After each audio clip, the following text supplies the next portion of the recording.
Yeah, we can't leave him like that because he's a hunchback, man. You gotta... I just told him so. Huh? I just told him so. You don't talk to hunchbacks? I just told him.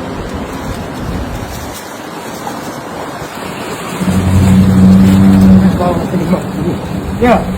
Yo. Put your hands up, dude. Good. Get your fucking hands out. Your dick out, your ass out. Come on, get up. Huh? Your dick is out, your ass is out. Pick your hands up. Or you gonna get knocked again. Like you did last time. You gonna get knocked again? Pick your damn.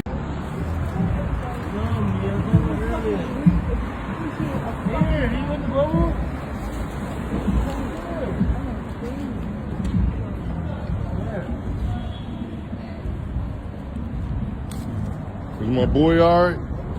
He got the pizza on him, but he knocked out, man. What happened? You gotta get him up because he look like he's knocked out. You alright, bro?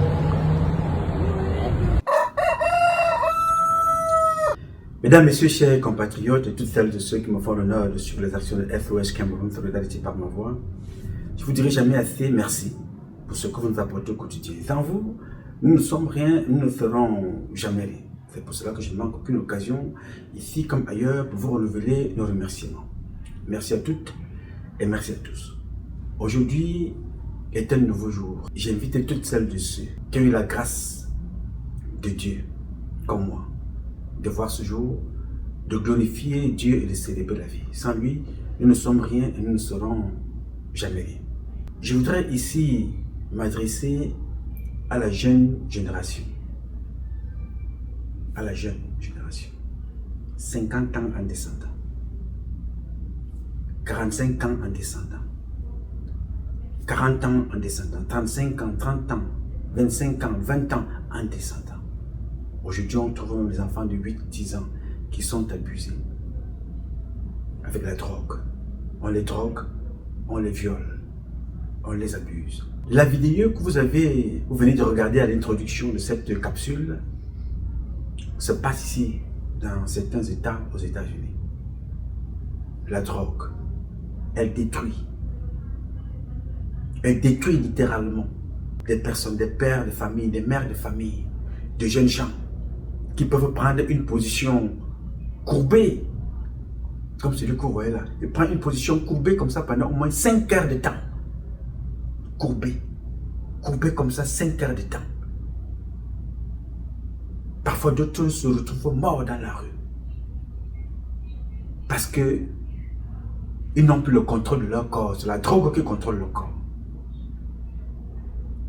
Je vous le dis parce que ça a l'air d'être amusant de voir ça. Ça se passe dans l'un des pays les plus puissants en fait. D'après ce que nous apprenons, que ce pays-là est la première puissance mondiale. Ça se passe ici. Vous voyez ce que les citoyens de ce pays sont. Vous y trouvez aussi des Africains qui se sont égarés, se sont retrouvés là. Vous trouvez toute catégorie de personnes.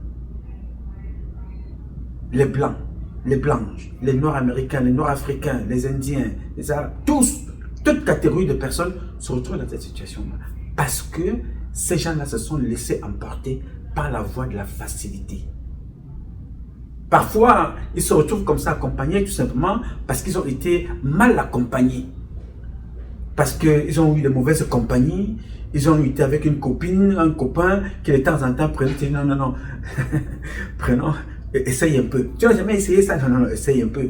Il te trace quelques rails de cope là, non, tu prends, tu commences à voyager, tu navigues, tu nages dans l'air, tu voyages sans décoller, tu survoles les airs sans décoller du sol. Tu as pris une fois, c'est passé. Tu as pris 2 fois, c'est passé. Tu deviens addict. C'est comme ça que tu commences à vendre les choses dans la maison parce que tu n'as pas d'argent pour te procurer la bonne cam. Il faut vendre ta voiture, il faut vendre ta montre, il faut vendre ton téléphone. Finalement, tu commences à voler et tu passes par la case prison. Quand tu ressors, tu recommences. Et ça laisse des dégâts. Comme tout ce que vous pouvez voir là.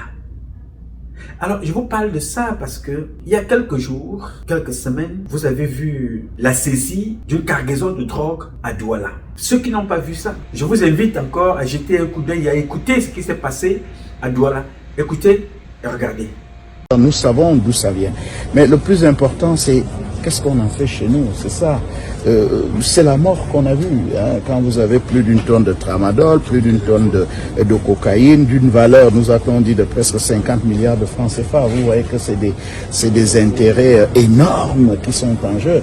Et je pense que si, comme le souhaite le chef de l'État, si nous devons protéger la jeunesse, quelque chose devrait être fait. Et à mon avis, ce quelque chose devrait être une procédure qui fasse en sorte que, de façon collective, le suivi, parce qu'il faut déjà savoir pourquoi notre douane a pu saisir ça. Notre douane a pu saisir ces substances illicites grâce à des informations qui lui venaient des douanes françaises, ça peut être d'autres douanes, d'autres pays. Mais le plus important, c'est que nous avons une obligation en tant que douane du Cameroun de dire à ceux qui nous ont informés qu'est-ce qu'on a fait et quelle est la suite de la procédure. Encore faut-il que nous sachions donc qu'est-ce qu'on a fait et quelle est la suite de la procédure. Si nous ne le savons pas, parce qu'à un moment où nous sommes écartés, vous comprenez que soit les gens ne vont même plus nous signaler, soit alors on va penser que nous sommes dans le trafic. C'est ça qui n'est pas bon. Et je pense que, sans vouloir, moi je ne suis pas compétent en la matière, moi je pense que la solution résiderait dans la mise en place d'une procédure extrêmement rigoureuse, transparente, collective, pour éviter qu'il y ait un individu, un seul, qui à un moment décide tout seul. Qu'est-ce qu'on fait de cette drogue, est-ce que c'est de la drogue ou non, et puis que ce soit fait. Parce qu'après, on n'a plus d'informations. Mais le plus important, c'est je voudrais encore une fois féliciter mes collaborateurs de la douane, et ça me permet encore une fois de dire, et je vous ai devant moi, de dire que on a toujours de la douane, tout ce qu'on sait de la douane, c'est son rôle fiscal. Quelqu'un importe une marchandise, il doit payer la douane, c'est un rôle important, mais on oublie souvent ce rôle de protection de la société. Vous ne pouvez pas, on peut tous deviner les ravages qu'aurait causé cette cargaison qu'on a vue aujourd'hui sur notre jeunesse. Je tiens d'ailleurs à dire que la saisie est une saisie qui a été faite pendant des élections présidentielles. Est-ce que c'était pas aussi de la drogue pour que certains consomment et qu'ils fassent les casses qu'on a vus? Je n'en sais rien. Mais ce que je veux dire, c'est que nous avons un rôle, nous à la douane, nous avons un rôle de protection de la société, protection des consommateurs, protection des entreprises et donc protection de l'économie. Bien. Là, ça se passe au Cameroun, ce n'est pas aux États-Unis. Ça se passe au Cameroun, ce n'est pas aux États-Unis. Vous vous rappelez que le président Donald Trump avait dit qu'il voudrait élever une barrière entre les États-Unis et le Mexique parce que nous sommes frontaliers. Vous regardez souvent, je vous informe souvent que je me suis déplacé, pour ceux qui me sont proches, j'étais au Mexique, c'est pas loin d'ici. Il y a des Mexicains qui travaillent ici, aux États-Unis, ils y vont se rendre chez eux le week-end pour aller construire leur maison, pour aller mener leur business. Ils reviennent. Pour eux, c'est comme si tu allais à Yaoundé. Yaoundé même encore, c'est très loin par rapport à ce qui se passe entre ceux qui sont la Californie et le Mexique. Les gars traversent là, ils s'en vont chez eux en voiture. Quelques minutes, ils reviennent travailler et ils rentrent chez eux. Ils sont américains, ils sont résidents, ils font des allers-retours. Donc, c'est collé. Alors, c'est cette histoire de drogue-là, le président Trump dit, voilà, ok, bon, moi je vais mettre une barrière ici. Ça se passe aux États-Unis. Et là, ce que vous venez de voir se passe au Cameroun. Ce n'est pas aux États-Unis, ce n'est pas au Mexique. Non, ce n'est pas un cartel mexicain au Cameroun. Là, c'est le cartel camerounais. Et ce que vous venez de voir au Cameroun se passe avec la complicité des autorités, avec la complicité de Paul Atamandji, avec la complicité de Luc-Paul Motazé, avec la complicité de Bargangele, avec la complicité de laxisme de Galax et Toga. Toutes ces personnes-là qui ont le pouvoir, l'autorité judiciaire, la police, la gendarmerie, les militaires, les renseignements, c'est leur responsabilité. Et ça se fait également avec l'accompagnement de certains d'entre vous. Ils sont des artistes, ils veulent être high. Ils consomment. On les viole. Parce que la drogue marche toujours avec la prostitution. La drogue marche toujours avec les déviances sexuelles. On vous drogue, après c'est les partous. Happy peut vous raconter. Happy peut vous dire ce qui lui est arrivé à l'Ouest. Happy peut vous dire les personnes qui ont abusé cet enfant-là à l'Ouest, n'est-ce pas? Donc, je vous dis ça parce que nous avons pour mission de vous sensibiliser. Je vous dis ça parce que notre mission est toujours de parler. Je vous dis ça parce que nous avons vu ce qui s'est passé ailleurs. On n'aimerait pas que ça se passe chez nous. Ce que vous êtes en train de voir là, aux États-Unis, c'est grave. Mais vous n'avez pas l'air de comprendre.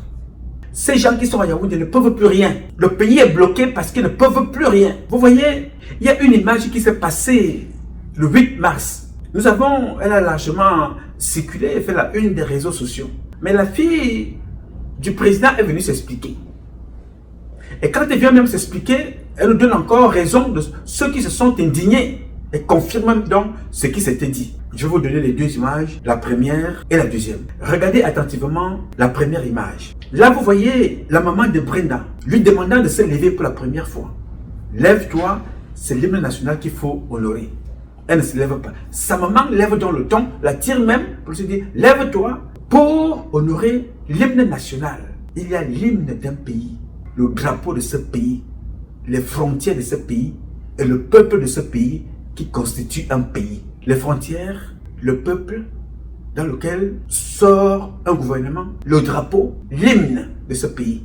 Si tu n'es pas capable de te mettre au garde-à-vous devant l'hymne, ça veut dire que tu as un problème. Elle a donc été forcée de se lever pour honorer l'hymne. La vidéo ayant fait le tour du monde et le tour des réseaux sociaux, certainement une personne a interpellé Brandon El Bruta Sissoko et elle est sortie du second, elle a décidé de répondre. Écoutez, regardez sa réponse. Je vois que tu n'es pas quelqu'un de très éduqué parce qu'avant de parler sur un sujet, on s'éduque. Avant de parler sur un sujet, on apprend, on s'assure d'abord de savoir de quoi on parle. Tu es en train de me dire que je ne me suis pas levé durant l'hymne national. Je ne me suis pas levé parce que j'ai des problèmes d'équilibre et j'ai des problèmes pour marcher, comme chose que j'ai dit ouvertement dans mon TikTok. Donc avant de venir m'insulter, me dire que je suis mal élevé ou je suis mal éduqué, qu'est-ce que tu as censé d'être fille de président? Tu es fille de quoi? Je comprends pas. Tu es une idiote. Ça, c'est tout ce que moi j'ai à te dire. Tu es une putain d'idiote. Avant de venir parler sur moi et de me dire que je suis mal éduqué, de me dire que oh, l'hymne national est monté, descendu. Tu sais avec quelle difficulté je me lève durant l'hymne national, comment c'est difficile pour moi de rester debout. D'abord déjà de 1. Alors mêle-toi de tes oignons à un moment. Bien. Elle se justifie que la personne qui l'interpelle là devait se mêler de ses propres affaires. Elle est la fille du président, celle-là, elle ne sait pas la fille de qui est-elle. Alors, la personne devait se renseigner, elle est malade, elle avait mal au pied, elle a de la peine à se mettre debout. C'est normal, si tu es malade, tout le monde peut tomber malade, tu as la peine à te mettre debout, c'est logique. Si tu es malade, c'est normal que tu tombes malade. On ne peut pas empêcher quelqu'un qui est malade d'être malade. Mais une personne qui est malade doit se rendre compte que je suis malade, tu restes chez toi. Tu ne sors pas de ta maison. Tu restes dans ta maison et ta maladie. Parce qu'il y a des maladies qui te déshonorent même toi-même. Il y a des maladies qui te poussent à avoir des comportements, désobligeants. Il y a des gens qui sont sourds parce qu'ils ont bu la veille. Alors, s'ils se retrouvent devant des gens, ils auront un comportement désagréable. L'époux ou l'épouse vous dit, voilà, reste ici parce que ton état ne te permet pas d'être en public. Parce qu'hier, tu es rentré, tu étais totalement peinté. Dans le cas de Brandon El Bruta Sissoko, ce n'était pas une maladie. C'est la consommation excessive de produits stupéfiants. La consommation excessive. Il y a quelques jours, elle nous a fait comprendre qu'elle allait rendre visite à ses collègues. Les gens qui ont un mental légèrement déréglé pour ne pas prononcer le vrai mot, le vrai nom. Elle est allée là-bas, elle marchait. Aujourd'hui, elle est malade au point de ne pas pouvoir se lever. Mais elle ne peut pas dire que non, je ne prendrai pas l'avion acheté par les Camerounais ou bien l'argent dépensé par les Camerounais parce que moi je suis malade. Je n'irai pas boire le champagne acheté avec l'argent détourné des Camerounais parce que je suis malade. Je ne vais pas nourrir mon chien aujourd'hui avec l'argent des Camerounais, moi je m'en vais travailler. Vous comprenez donc, c'est les conséquences de la drogue. Ça n'a pas commencé là maintenant, quand vous l'entendez parler. Ça a commencé depuis très longtemps. Et nous avons réuni, fait le Ndjangi du courage pour interpeller ses parents. Moi, ici, pour dire à ses parents, attention, notre fille est à Los Angeles. Ce qui se passe là-bas, les nouvelles ne sont pas bonnes. J'y étais, voici le résultat. On n'a pas écouté. Au contraire, on se dit que ce garçon qui parle là, il parle du temps aux États-Unis, il ne nous aime pas, il n'aime pas le Cameroun, il n'aime pas le président, il n'aime pas sa femme, il n'aime pas ses enfants. Chaque fois que je regarde Brenda, je glorifie 100 millions de fois, 100 milliards de fois Dieu. Parce que vous ne verrez jamais un ange descendre du ciel avec des ailes pour venir vous parler. Dieu passera toujours par quelqu'un autour de vous pour vous interpeller, pour vous parler. Et c'est ce que Dieu a fait avec moi. En vous parlant ici, Dieu m'utilise. Je suis un ouvrier, un esclave de Dieu. Je préfère être esclave de celui qui m'a créé que d'être esclave de la bêtise. En allant à Los Angeles, Chantal Biya, de toute mon existence, ne m'a jamais donné un seul centime. J'ai dépensé mon argent comme je dépense d'ailleurs ici pour vous parler. Parce que je n'attends rien de personne. Dieu m'en donne tous les jours plus que quiconque sur cette terre. Parce que l'air que je respire là maintenant en vous parlant n'a pas de prix. J'ai dépensé mon argent pour aller voir ce qui se passe avec Brenda. Ça m'a coûté l'argent d'hôtel avec mes équipes. Ça m'a coûté la ration alimentaire avec mes équipes. Ça m'a coûté les billets d'avion. En plus de ça, ça m'a coûté 15 000 pour acheter une tablette. Là où elle se faisait abuser avec ses amis, comme elle sait le faire, des triple sommes ou multiples sommes ou whatever sum it is.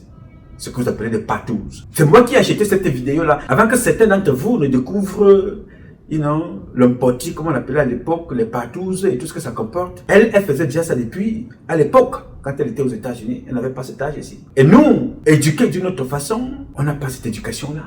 De publier la nudité, de publier quoi que ce soit. On interpelle ses parents pour dire à ses parents, oh papa, oh maman, voici ce qui se passe. Faites attention. Nous sommes devenus ceux-là qui détestaient le président et son épouse. Le temps passant, Dieu vivant dans le temps, le résultat de notre travail nous donne totalement raison parce que les conséquences sont là. On n'a pas vu là où on a cogné le pied. On regarde aujourd'hui les conséquences, là où on est tombé. La maman est obligée de venir subir l'humiliation publiquement, ce qu'elle a refusé d'écouter depuis les États-Unis. Elle a refusé d'écouter à partir du moment où cette fille-là a commencé à casser des chaises dans sa maison. La maman n'écoutait pas. À quel moment une maman veut-elle avoir sa fille à ses côtés? Il se fait trop tard maintenant. Quand vous êtes à la porte de la sortie, il faut avoir ta fille à tes côtés pour lui apprendre le travail. Pour lui apprendre que voilà, il faut être proche des gens. Il se fait trop tard d'avoir ta fille à tes côtés. Quand on parle des problèmes de femmes, on ne la voit pas. Les jeunes filles comme elles sont violées, abusées, enfermées dans des hôpitaux. Enfermée dans des hôpitaux parce qu'elle a accouché, elle n'a pas d'argent pour payer sa sortie. Alors que Brenda nourrit les chiens, elle nourrit les chats, elle achète l'alcool pour boire. Alors que les filles de son âge ont déjà 3-4 enfants, diplômées de grandes écoles, travaillent pour l'intérêt de la nation. D'autres aspirent à remplacer leurs parents. Si un jour, elle avait dit un jour que son père lui avait dit qu'elle pouvait être président de la République, vraiment, ce n'est pas impossible. Avec un peuple comme le peuple camerounais, c'est possible. Mais franchement, c'est très grave. Il faut faire attention, il faudra faire très très attention avec vos enfants. Et je le dirai tous les jours. Je le dirai chaque jour que Dieu me donnera la vie. Le président de la République, les parents là, et son épouse ont échoué. Ils ont échoué parce que nous, les petits Bonanga, nous les avons accompagnés à l'échec. Nous les avons abusés. Le président a tout donné à ses frères petits Bonanga. Il nous a tout donné. Je parle ici parce qu'il faut dire au peuple que si ça arrive un jour, nous allons lever les mains en disant que vraiment, qu'est-ce que nous avons fait pour mériter ça? Paul Biya nous a tout donné. Paul Biya est allé même trop loin en créant des postes qui n'existent pas pour satisfaire les petits Bonanga. Qui se souvient encore du ministère de la ville et du premier ministre qui avait été nommé à occuper ce poste-là? Qui se souvient de ce ministère-là? C'était pas un Bamileke, c'était pas un Bassa, c'était pas un nordiste, c'était pas un anglophone qu'on avait mis là-bas. Non! Allez chercher le nom et vous venez me le donner là. Pour une fois, je vous mets au travail. Cherchez le nom, vous me le donnez dans mon WhatsApp. 001 551 666 1027. Donnez-moi le nom là. Ça, c'est la devinette que je vous donne. Parmi les postes que le président Paul Biya a créés, tu entends poste créé. Décret numéro à compter de tel. Précédemment à tel poste. Un nommé tant. Ministre à tel poste. Poste créé. Poste créé, ça veut dire que ça n'a jamais existé. Biya a créé comme ça plusieurs postes de noms là-bas. Pour faire plaisir à ses frères petits Bonanga. Résultat des courses, on a tué sa femme. Nous les petits Bonanga. Milo Mojo. On a tué sa femme. Nous, les petits Nanga, Chantal Biya. On a tué sa femme. Que vous voyez en ce moment la Chantal, c'est nous qui l'avons tué. Il faut apprendre à dire non. Madame, il y a un protocole ici. Tu ne peux pas venir t'exhiber publiquement avec Ngongo comme ça. On te dit non. Je préfère perdre mon poste et partir que de voir ça parce que j'ai un honneur à défendre. Nous avons laissé ça passer. Parce que nous disons, si je parle, c'est mon poste. C'est-à-dire que pendant qu'elle est en train de faire ces choses-là, tu pinces ton corps, tu dis qu'est-ce que les gens vont dire, tu commences à pincer ton corps. On a tué cette femme parce qu'elle ne connaît rien. Il ne faut pas croire, elle ne connaît rien. Cette femme, la Chantal Biya, ne connaît rien. Elle sort du quartier comme moi, c'est une fille du quartier. Nous étions dans le quartier ensemble. Les enfants de la rue, là, nous tous, on a grandi dans la rue. Elle arrive donc, elle pose des comportements invraisemblables. Il faut obéir. Non, il y a un protocole. Chantal Biya n'est pas au-dessus de la République. Il y a des lois dans la République, il faut les respecter. Alors, je vais vous montrer un exemple qui démontre que cette femme-là, non seulement il lui manque de sagesse, pire, elle a été très mal entourée. Je vais vous montrer une image. Et vous allez voir ce qui s'est passé, parce que beaucoup d'entre vous ne vont pas comprendre. Regardez attentivement cette image et dites-moi ce que vous avez retenu. Écoutez et regardez.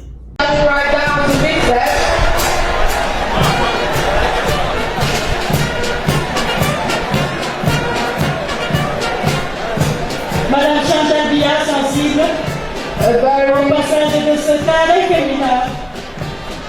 Very emotional scene here.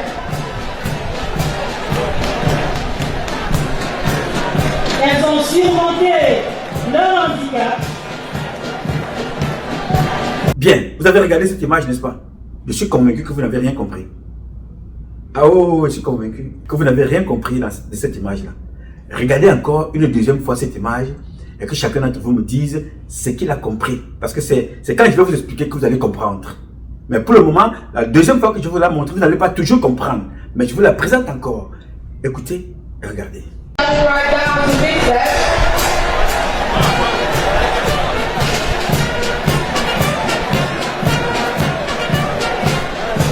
Madame Chantal Biya, sensible au passage de ce taré féminin. Very emotional scene here. Elles ont surmonté leur handicap. Bien. Alors, je vais vous expliquer l'image que vous venez de voir là. Cette petite image que vous venez de voir, elle est symptomatique de ce qu'est Chantal Biya. Une femme imbue de sa personne. Elle est imbue de sa personne. Vous voyez que Chantal Biya marche sur ses deux pieds. Sa fille dit qu'elle est fatiguée. Elle avait mal aux pieds. Chantal Biya marche sur ses deux pieds. Mais elle fait déplacer un handicapé pour venir vers elle. Vous voyez un peu? Son protocole devrait lui dire, madame, pour l'image, ces femmes-là, vous ne les voyez pas tous les jours. Elles sont adressées dans les hôpitaux, elles sont violentées, elles sont assassinées, leurs enfants sont kidnappés, qu'elles sont handicapées ou aptes. Nous sommes tous des handicapés. Madame, quand vous allez arriver là-bas vous allez arriver à la tribune. Redescendez, allez vers cette femme-là et baissez-vous à son niveau. Descendez à son niveau. C'est humble, c'est un message. C'est descendre au niveau des plus petits. Du moins socialement. Descendre à son niveau parce que nous sommes tous pareils. Cette fille-là, elle est handicapée au même titre que ta fille. C'est pas parce que ta fille est à la tribune, cette fille-là est handicapée physique. Peut-être elle est née comme ça ou c'est l'accident.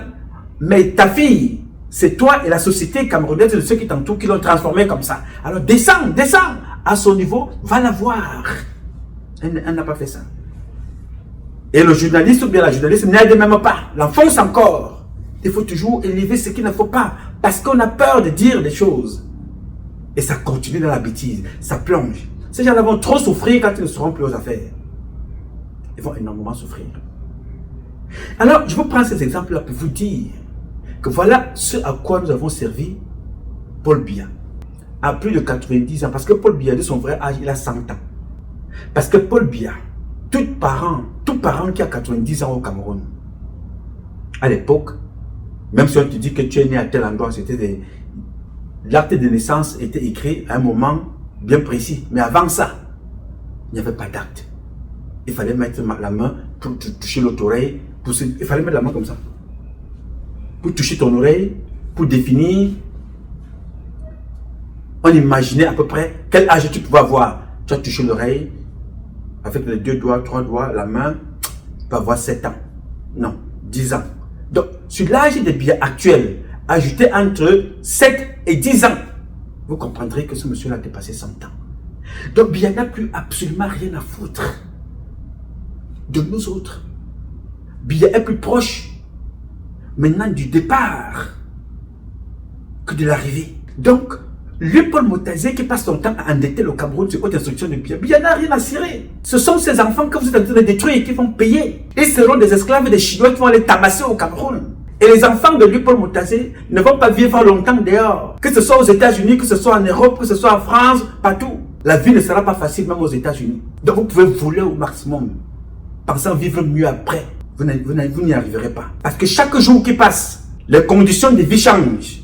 La politique internationale change selon des présidents. Parce que personne n'avait imaginé que Donald Trump pouvait être président un jour. Dieu a voulu qu'il le soit. Il est donc devenu président pour la première fois. C'était un message. La deuxième fois, c'était encore un message. Et chaque fois qu'il arrive, c'est un bouleversement mondial. Vous avez volé croyant que vous allez mettre vos enfants à l'abri en rendant les autres enfants esclaves. Vous n'êtes pas sortis de l'auberge. Si nous ne faisons rien pour graisser notre pays, nous allons tous être responsables de ce qui va arriver. Nous tous. Vous n'allez pas vous échapper. Vous avez eu la responsabilité de lever le Cameroun. Vous l'avez endetté. Vous avez eu la responsabilité de transmettre les valeurs. Vous avez plongé le peuple camerounais, la jeunesse camerounaise dans la drogue, dans l'alcool, dans l'homosexualité, dans la dérive sexuelle, dans le banditisme, le vol. Tout ce qui ne va pas, vous avez pris ça, vous avez injecté ça dans le corps et l'éducation des Camerounaises et des Camerounais. Aujourd'hui, c'est un peuple qui n'a plus de repères. Des femmes montrent des fesses dans les réseaux sociaux. On publie publiquement. D'autres font l'amour au public. D'autres fument la drogue. D'autres s'entretuent entre eux. Regardez le sort qui est réservé aujourd'hui à la jeunesse, les humoristes. Il ne se passe pas une année. Chaque tu entends que 5, 10 humoristes sont passés. Et c'est ceux que vous connaissez. Hein? Imaginez-vous ceux que vous ne connaissez pas. Les humoristes sont des représentants du mal-vivre camerounais. Les porte-faignants de l'homosexualité au Cameroun, ces humoristes. Parce qu'on regarde Brenda parce que c'est la fille du président. On regarde Brenda parce que c'est la fille du président. On regarde Chantal Biya parce que c'est la femme du président. C'est la première dame. Mais allez regarder le comportement de certaines de nos mamans au quartier. Allez regarder le comportement de certains de nos papas au quartier. Ngano Djoumessi, Madeleine Tchouente, Célestine Kecha, Louis-Paul Motazé, Femme Ndongo, Mevamo Boutou, Ferdinand Gongo, Oswald Babouke, Mvondo Yolo. Tous ces gens-là ont contribué à ce qui arrive à Brenda. Tous ces gens-là ont contribué à ce qui arrive aux humoristes qui meurent. Tous ces gens-là ont contribué à ces enfants qui sont dans la prostitution. À 11 ans, à 10 ans, à 8 ans. Jeffrey, la fête Jeffrey est né au Cameroun. Avant Jeffrey, ça existait déjà avec ceux qui étaient là avant. Alors, je prends toujours le temps de vous parler de ça ici. Vous faire comprendre que les gars, nous avons eu l'un des meilleurs pays au monde. Nous avons eu l'un des meilleurs pays au monde. Mais moi, mes parents ont détruit ce pays. Mes parents qui sont aux affaires ont détruit le pays. C'est pour ça que je vous ai dit le jour que Dieu bénira les efforts à faire. Dieu accompagnera au terminus de notre programme ce que nous voulons et ce que nous souhaitons dans le combat que nous menons. Yaoundé changera de capitale. Oui, le Cameroun aura une nouvelle capitale. Nous ne pouvons plus avoir Yaoundé comme capitale.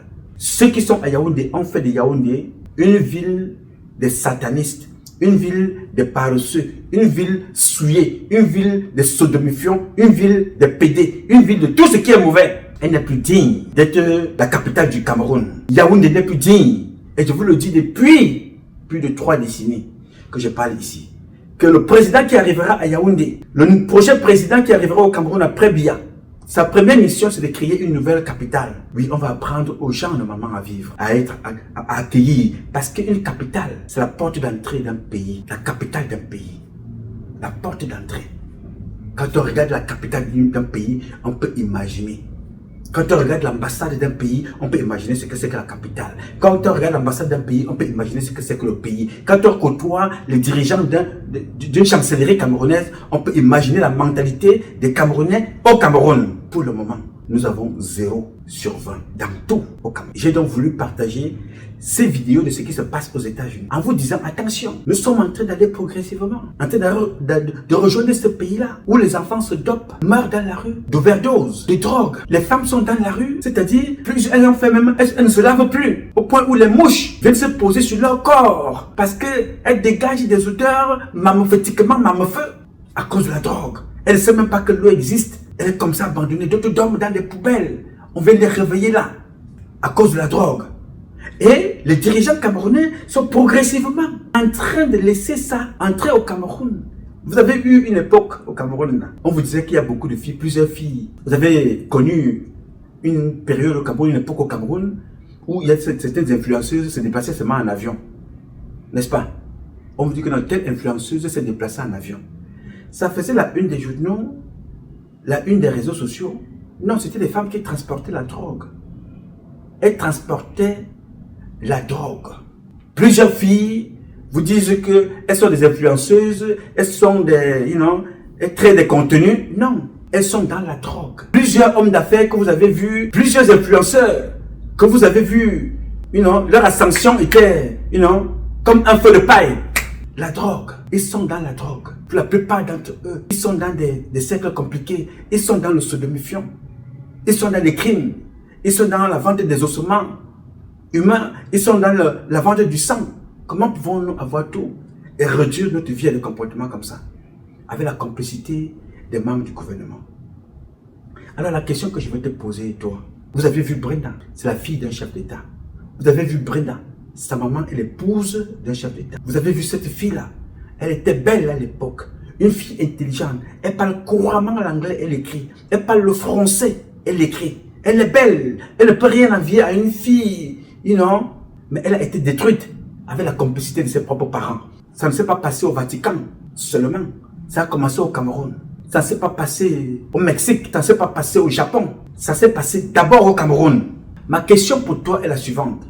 Si les propres parents de Brenda ont contribué à sa destruction, avec l'apport de Petit Bonanga, de ceux qui sont les ministres que ses parents ont nommés, ont réussi à détruire leurs propres enfants, que penses-tu qu'ils feront de toi? Que penses-tu qu'ils feront pour toi? Ils ne feront rien pour toi. Et ce qu'ils feront de toi, c'est de contribuer à te détruire en ne répondant pas aux aspirations qui te permettront là de s'élever. En condamnant, en dénonçant. Depuis que la drogue a été détruite à Douala par le gouverneur de la ville de Douala, qui a demandé que cette drogue-là soit détruite le même jour, est-ce qu'on vous a montré les auteurs de cette drogue, ceux qui ont commandé la drogue? Est-ce qu'on vous les a présentés? On vous a seulement présenté un certain Oumarou, un commissaire. C'était dans un autre registre. Mais jusqu'à présent, on ne vous parle pas de ceux qui régulent cette drogue-là. Voilà. On ne vous parle pas, on ne vous dit pas que les Dorobouti sont là. On ne vous parle pas que des Raymond Otto sont là. On ne vous parle pas de Elvis. On ne vous parle pas de celui qu'on appelle Gaston Kingdom, qui a le restaurant le Kingdom. Lui, il a les éléments de la sécurité militaire. Les mêmes gens, sous la botte du lieutenant-colonel Mekine. Vous avez un autre là, dealer de drogue, Ibekoui Girard, dit alias Akaba. Tous ces gens-là se connaissent. Edmond Otto, tous sont ensemble. Gaston, il a son vrai nom qui s'appelle Gaston, c'est Gaston Ekoué. Je vais regarder sa carte d'identité qui m'a... toute sa filiation. Donc, les autorités de la ville connaissent tout ce monde-là. Ils travaillent avec les policiers, les gendarmes. Il y a un autre là qui avait été arrêté par Mekinde, qu'on appelle Victor. J'ai un vide. Victor, là. On dit que celui-là, il est protégé par le CG. Le côté du CG, je n'ai pas encore ouvert parce que j'aime vous parler des dossiers avec les références et tout ce qui va avec. Donc, quand vous avez donc une société qui a décidé de s'auto-détruire avec ceux-là